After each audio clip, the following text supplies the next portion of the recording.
Bonjour tout le monde, nous sommes le 2 janvier 2023, voilà, nous y sommes en 2023. D'abord, permettez-moi de vous présenter mes meilleurs vœux et de vous souhaiter une agréable nouvelle année. L'année 2022 a été très très dure, très très particulière, très intense, on en a déjà parlé. Hier, le 1er janvier 2023, on a observé une pause, un petit repos, pour vous permettre à vous d'abord de vous reposer en famille, avec vos proches, avec vos amis, de souffler un petit peu. Et nous avions aussi besoin de souffler, parce que l'année 2023 promet d'être aussi difficile, harassante et compliquée, et un long travail, beaucoup de travail nous attend. Merci beaucoup pour vos messages, merci pour vos soutiens, merci pour vos remarques, merci pour tout ce que vous avez fait pour nous. Durant toute cette année 2022, j'ai eu l'occasion de m'exprimer là-dessus lors de la dernière émission que nous avions diffusée. نبداو cette année 2023 يا جماعة avec un fait ماشي inédit ولا un fait remarquant ولا comment dirais-je un bêtisier. Voilà. C'est un fait qui est digne d'un bêtisier. Sur Twitter, le compte officiel du ministre des Affaires étrangères algérien, du ministre algérien des Affaires étrangères, Ramtan Amamala, s'est distingué ou s'est distingué par un message subliminal, franchement un message subliminal qui illustre parfaitement la situation de l'Algérie d'aujourd'hui. Il y a eu un premier message le 1er janvier de la part de monsieur le ministre des Affaires étrangères algérien, monsieur Ramtan Amamala. Le message, le tweet, il a été modifié par la suite. Parce qu'au cours de la journée d'hier, 1er janvier, le tweet Hadak, il a suscité des interprétations, la manière avec dont il a été formulé, la manière avec laquelle a été formulé, la manière avec laquelle a été écrit, il a suscité des interprétations, à juste dire, des interprétations très douteuses et des interprétations très controversées. Ouch qal البارح رمضان العمامرة sur Twitter. شوفوا يعني سبحان الله, lapsus. Il y a quelques lapsus, moi je pense pas que c'est un lapsus, ça a été écrit sciemment, parce qu'un lapsus, lorsqu'on prononce quelque chose par erreur, lorsqu'on ne réfléchit pas, mais ce lapsus traduit quelque part une fond dans notre pensée. On a traduit une pensée inconsciente qu'on refoule, qu'on essaie d'étouffer, mais qui apparaît finalement de façon brutale dans nos propos. Alors, وش يقول البارح رمضان العمامرة.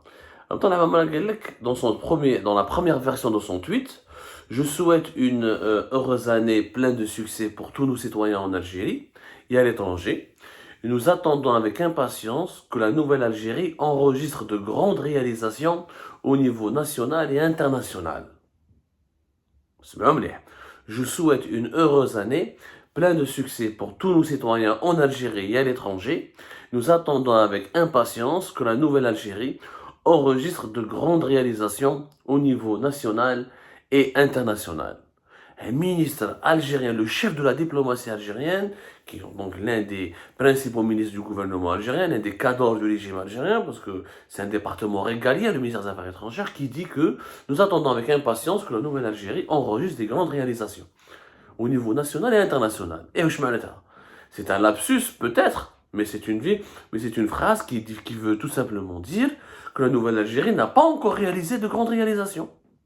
Il n'y a pas eu de grands projets.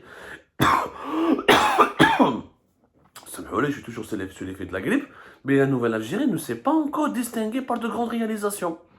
Alors, c'est nous faisons les réalisations. Les réalisations tant promues et promis, parce qu'il y a eu de la promotion et des promesses, par Abdelmajid Tebboune, Saïd Chengriha et l'ensemble des dirigeants du régime algérien, on les attend avec impatience. Mais en 2019, on parle de la nouvelle Algérie, des projets de la nouvelle Algérie, des acquis de la nouvelle Algérie, mais la benèche. Au moins, la maman, elle a été honnête dans son tweet. Il a dit, nous attendons avec impatience que la nouvelle Algérie enregistre de grandes réalisations au niveau national et international, ce qui signifie logiquement et automatiquement que la nouvelle Algérie n'a pas pu écrire encore les grandes réalisations. Tweet il a été repris par la presse algérienne.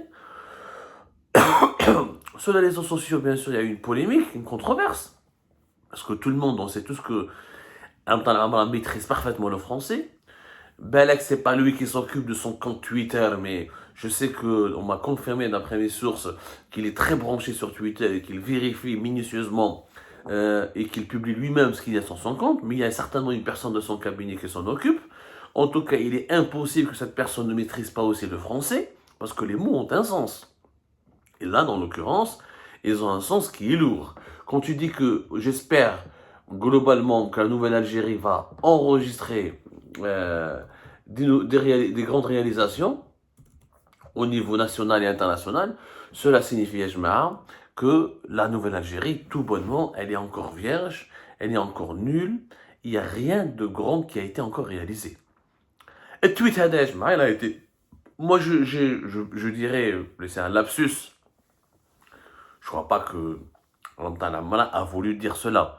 Je ne pense pas qu'il a voulu dénigrer la Nouvelle-Algérie de Abdelmadjid Tebboune, dont il est l'un des visages les plus emblématiques en ce moment, puisqu'il est l'un des ministres les plus importants du gouvernement même dirigé par Abdelmadjid Tebboune, à travers un Premier ministre qui est du clan d'Abdelmadjid Tebboune. C'est le régime d'Abdelmadjid Tebboune. Je ne pense pas que Lamtana a voulu le dénigrer, ou la critiquer, ou la se rebeller. Je pense vraiment que c'est un lapsus. C'est une erreur qui a été commise en écrivant ce tweet et qui exprime quelque chose de profond au fond dans le fort intérieur, profond dans le fort intérieur de Lamtana Mamala. Parce que Lamtana Mamala a connu plusieurs Algéries. Il a connu l'Algérie de Bouteflika, il a connu l'Algérie d'avant Bouteflika. Il a il a une grande carrière au service de l'État algérien. Je pense il sait très bien de quoi il s'agit. Il a été déjà ministre des Affaires étrangères à l'époque de Bouteflika de 2013 à 2017. Il est redevenu ministre des Affaires étrangères depuis juillet 2021. Il a bien vu, je pense que comme tout homme sensé, comme tout homme âgé, comme tout dirigeant qui a un peu de bon sens et comme tout être humain qui peut faire preuve d'esprit critique, dans cette nouvelle Algérie, il n'y a aucune grande réalisation. Ni sur la scène internationale, ni sur la scène nationale. Ni grand projet n'a été inauguré, ni grande réalisation n'a été inaugurée. L'Algérie ne vit que des projets de Abdelaziz Bouteflika, que du régime Bouteflika. Que ce soit dans le logement, que ce soit dans le sport, que ce soit dans la politique.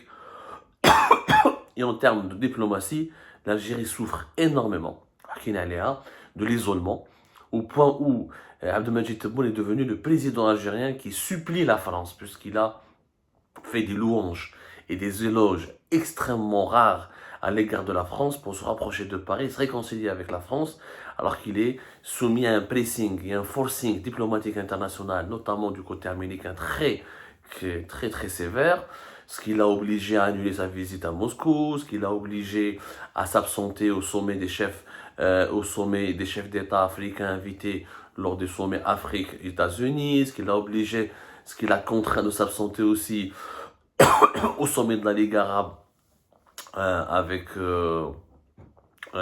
Ligue arabe, la Chine, qui a été organisée à Riyad en Arabie Saoudite. Comme il a des mauvaises relations avec l'Arabie Saoudite et comme le prince héritier Mohammed Ben Salman a boycotté la boue de l'Algérie au moins 2 reprises durant le règne de Tebboune. Tebboune donc voulu riposter, compromettant ainsi les intérêts de l'Algérie, parce que la Chine est l'un des bailleurs internationaux les plus importants et elle est un partenaire majeur pour le financement du développement de notre pays. Chefna Abdelmadjid Tebboune, durant l'année 2022, sur le plan géopolitique et international, il n'a fait que des visites à l'étranger qui n'ont pas de grand prestige. Il a été 2 fois au Qatar, une fois pour inaugurer la Coupe du Monde, une fois pour les relations bilatérales, mais le Qatar, on a de très bonnes relations avec lui. Il a été une fois en Turquie, mais c'est un pays important, mais pas plus que ça. C'est pas la Chine ou la Russie ou les États-Unis d'Amérique, Bina ou la Canada. Il a été au Koweït, 2 fois en Égypte, une fois en Italie. L'Italie qui est le premier client du gaz algérien. Mais encore une fois, dont la puissance politique et diplomatique et financière reste limitée par rapport aux grandes puissances du monde. Par rapport notamment à Washington ou à Pékin. Les 2 grandes capitales du monde, ni Londres, ni Washington, ni Paris, ni Bruxelles, ni ni Berlin, ni ailleurs, Abdelmajid Tebboune, à l'exception lorsqu'il était malade en 2021 pour se soigner en Allemagne, il n'a pas eu de rencontre, ni de réception, ni il a pu séduire et amener une grande puissance mondiale pour la convaincre d'aider l'Algérie à l'accompagner dans son développement. Donc, effectivement, le tweet de la Mamara est vrai, il est juste. La nouvelle Algérie n'a pas encore enregistré de grandes réalisations, ni sur la scène nationale, ni sur la scène internationale. Le tweet d'elle a été rapidement corrigé, puisque une autre version a été publiée. La version elle est tout à fait différente. Je vous serai dans la nouvelle version du tweet à la Mamara. Heureuse et fructueuse année 2023 à tous nos compatriotes en Algérie et à l'étranger, puisse la nouvelle Algérie enregistre de grands acquis sur les scènes nationales et internationales. Elle a changé, puisse la nouvelle Algérie enregistrer de grands acquis sur les scènes nationales et internationales. Ils ont enlevé le mot grande réalisation, ils l'ont remplacé par grands acquis.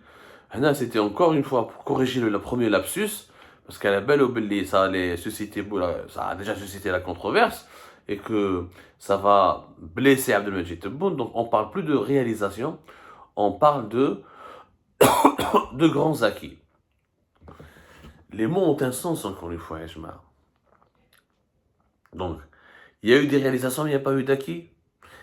Acquis, réalisation, c'est pratiquement des anonymes, c'est pratiquement des synonymes. Je ne fais pas mais on sent que, au fond de lui, la Mamara et son entourage et son équipe ne sont pas contents de la manière avec laquelle la nouvelle Algérie est gérée, notamment sur le plan diplomatique, où le pays s'isole, où le pays a de plus en plus d'ennemis, d'adversaires, où le pays est soumis à un pressing, des pressions internationales de plus en plus violentes.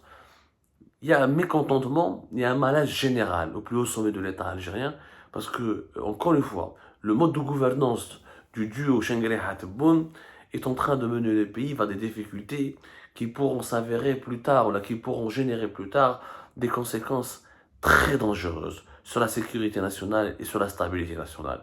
On reviendra sur ce sujet plus tard, mais ce lapsus diplomatique de Ramtan Lamamra est, à mon avis, très significatif et il fallait vraiment le souligner et en parler.